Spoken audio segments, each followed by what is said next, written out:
When I was young, I didn't really know what I was going to do when I got older. People kept asking me, but then eventually I thought that the idea of inventing things would be really cool. And the reason I thought that was because I read a quote from Arthur C. Clarke, which said that a sufficiently advanced technology is indistinguishable from magic, and that's really true. If you go back, say 300 years, the things that we take for granted today would be you'd be burned at the stake for. Being able to fly, being able to see over long distances, being able to communicate, and having access to all the world's information instantly from almost anywhere on the earth. This is stuff that really would be magic, or would be considered magic in times past. In fact, I think it actually goes beyond that, because there are many things that we take for granted today that weren't even imagined in times past. They weren't even in the realm of magic. So it actually goes beyond that. So I thought, well, if I can do some of those things, basically if I can advance technology, then that's like magic, and that would be really cool. And I also had sort of a slight existential crisis, because I was trying to figure out what does it all mean? Like, what's the purpose of things? And I came to the conclusion that if we can advance the knowledge of the world, if we can do things that expand the scope and scale of consciousness, then we're better able to ask the right questions and become more enlightened, and that's really the only way forward.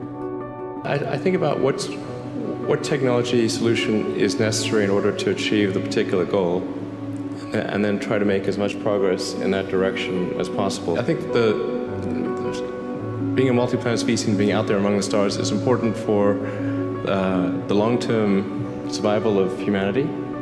But then the part that I find personally most motivating is that it creates a sense of adventure, and it makes people excited about the future.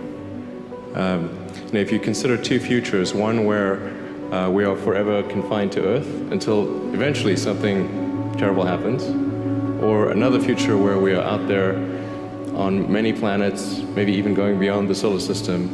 I think that second version is incredibly exciting and inspiring, and there need to be reasons to get up in the morning. Life can't just be about solving problems. Otherwise, what's the point? There's got to be things that people find inspiring and make life worth living. When my brother and I were starting our first company, instead of getting an apartment, we just rented a small office, and we slept on the couch. And we showered at the YMCA, and we're so hot up we had one computer, so the website was up during the day, and I was coding at night. 7 days a week, all the time. Work hard, like every waking hour. That's the thing I would say, particularly if you're starting a company. A natural human tendency is wishful thinking. So a challenge for entrepreneurs is to say, well, what's the difference between really believing in your ideals and sticking to them versus pursuing some unrealistic dream that doesn't actually have merit? And that is a really difficult thing to tell. Can you tell the difference between those two things? Right. So you need to be sort of very rigorous in your self-analysis. I think certainly extremely tenacious, and then just work like hell. You just have to put in, 80 to 100-hour weeks every week. All those things improve the odds of success. Or how do you think about making a decision when everyone tells you this is a crazy idea? Or where do you get the internal strength to do that?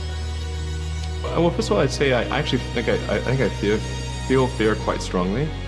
So it's not as though I just have the absence of fear. I feel it quite strongly. But there are just times when something is important enough, you believe in it enough, that you do it in spite of fear. People shouldn't think, well, I feel fear about this, and therefore I shouldn't do it.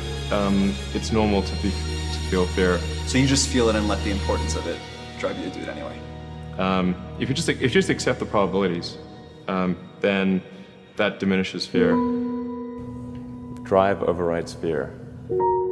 It's about believing in the future and thinking that the future will be better than the past.